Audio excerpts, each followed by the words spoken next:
Bientôt 9h sur LCI dans cette matinale week-end. Bienvenue si vous nous rejoignez. Bon réveil. On commence bien évidemment ce journal Mathieu Carman avec ce sommet crucial à Londres. La réponse des soutiens de Volodymyr Zelensky sera-t-elle à la hauteur? Européens, Canadiens se retrouvent donc 2 jours après ce clash sans précédent entre Donald Trump et le président ukrainien. La protection de l'Ukraine au cœur des discussions. On en parle dans un instant avec notre envoyé spécial sur place à Londres, Claire Cambier. À tout de suite, Claire. Et autre question ce matin, comment protéger l'Europe face aux différentes menaces? Emmanuel Macron ouvre un épineux débat. L'idée d'une dissuasion nucléaire européenne est sur la table. Mais alors, est-ce réalisable? Éclairage à suivre. Et puis nous reviendrons sur cet élu municipal de Seine-Saint-Denis agressé à son domicile devant sa femme et ses enfants. Sa voiture a été brûlée, 2 personnes l'ont attaqué. Il prend la parole en exclusivité pour TF1 et LCI. Vous l'entendrez dans un instant. Juste 8h, installez-vous bien, c'est l'heure de votre journal avec Amal Laoui. Rebonjour Amal. Rebonjour Guillaume, bonjour à tous. Dans l'actualité, à l'issue du sommet des alliés de l'Ukraine à Londres, Emmanuel Macron propose une trêve d'1 mois, un cessez-le-feu dans un cadre limité qui ne concernera pas les troupes au sol. Explication dans ce journal. Après les négociations entre la distribution et industriels, certains produits alimentaires comme le café ou le chocolat vont augmenter, mais les prix d'hygiène, eux, vont baisser, vous le verrez. C'est ce matin que les voies de covoiturage vont être expérimentées sur le périphérique parisien, l'A1 et l'A13. Objectif, limiter la pollution et fluidifier la circulation. Une mesure qui ne fait pas l'unanimité. Et puis la cérémonie des Oscars a eu lieu cette nuit. C'est la consécration pour Anoura de Sean Baker qui remporte 5 prix, dont celui du meilleur film. Le reste du palmarès de cette 97e édition dans un instant. 7h59, juste l'heure de votre shot d'actu avec Amal Laoui pour le journal de 8h. Rebonjour Amal. Rebonjour Guillaume, bonjour à tous. Dans l'actualité, c'est l'information de la nuit. Donald Trump met sa menace à exécution. Les États-Unis suspendent leur aide militaire à l'Ukraine. On retrouvera notre envoyé spécial à Kiev.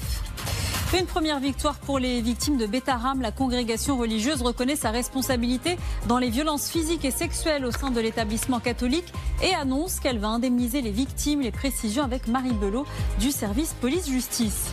Emmanuel Macron recadre Bruno Retailleau et François Bayrou. Le président reprend le contrôle sur la gestion de crise avec l'Algérie et s'oppose à la dénonciation des accords de 68. Vous entendrez la réaction de Laurent Jacobelli.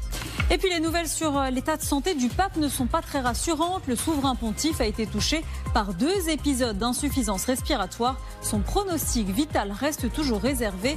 On en parle avec François Clémenceau. À bientôt 8h, votre journal est assuré comme tous les matins par Amal Laoui. Rebonjour Amal. Rebonjour Guillaume, bonjour à tous. C'est l'information de la matinée. Emmanuel Macron s'exprimera dans une allocution ce soir à 20h. Une prise de parole qui sera diffusée sur LCI. Dans ce discours, il devrait aborder les questions de défense européenne. Éclairage avec Soisy Kemener. Vous l'avez suivi cette nuit sur LCI, Donald Trump a fait le premier bilan de son action devant le Congrès. Un discours où il a affirmé avoir reçu une lettre du président ukrainien dans laquelle il se dit prêt à négocier avec la Russie. On sera en direct de Lviv en Ukraine au début de ce journal. Cette opération d'intimidation dans les airs, un avion de chasse russe s'est approché dangereusement d'un drone de surveillance français au-dessus de la Méditerranée orientale. Le ministre des Armées dénonce une action agressive. Et puis dans l'affaire Naël, le parquet de Nanterre a requis un procès pour meurtre contre le policier qui a tiré sur l'adolescent en juin 2023. Le syndicat Alliance appelle à un rassemblement contre cette décision. Quelques minutes sans doute avant le départ pour le boulot. Prenez une dernière tasse de café et regardez le journal de Amal Laoui pour le journal de 8h. Dans l'actualité, dans son allocution, Emmanuel Macron a averti sur la menace de la Russie pour la France et l'Europe. Pour y faire face, il annonce une hausse des dépenses de la défense, mais sans augmenter les impôts. Décryptage au début de ce journal. Cette prise de parole du président vous a-t-elle convaincu? Selon un sondage Harris Interactif pour LCI, 1 Français sur 2 répond oui. Détail dans un instant. Donald Trump lance un dernier avertissement au Hamas. Il ordonne de libérer les derniers otages, sans quoi il explique que le peuple de Gaza risque la mort. Éclairage avec François Clémenceau. Et puis les nouvelles révélations dans l'affaire Mohamed Amra. Pour la première fois, vous allez découvrir les profils et les visages des complices présumés du narcotrafiquant. Certains l'ont aidé à s'évader, d'autres à se cacher. Reportage. 8h30 sur LCI, peut-être les dernières minutes avant d'aller au travail ou d'aller à l'école. L'école, faut se dépêcher, effectivement. D'abord, c'est le journal avec Amal Laoui. Rebonjour Amal. Bonjour Guillaume, bonjour à tous. Dans l'actualité, attention, si vous prenez le train à la gare du Nord, le trafic est totalement interrompu dans les deux sens après la découverte d'une bombe de la Seconde Guerre mondiale. Le ton monte entre Emmanuel Macron et Vladimir Poutine. Comparé à Napoléon par le président russe, le chef de l'État répond et le qualifie d'impérialiste révisionniste. Décryptage de cette guerre des mots dans ce journal. Et puis Donald Trump remet une nouvelle fois en cause l'engagement des États-Unis au sein de l'OTAN. Il pointe du doigt le manque de solidarité des pays de l'Alliance. Vous l'entendrez.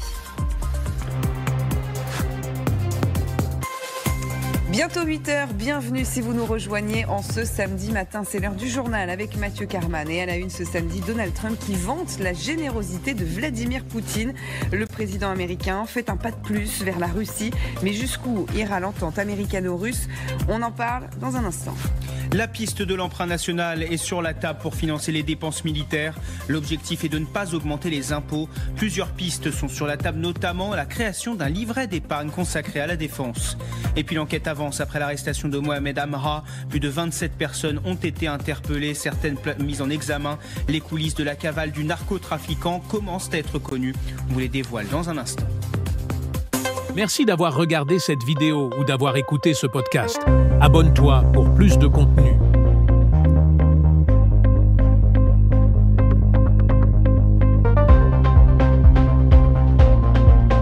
Merci d'avoir regardé cette vidéo ou d'avoir écouté ce podcast. Abonne-toi pour plus de contenu.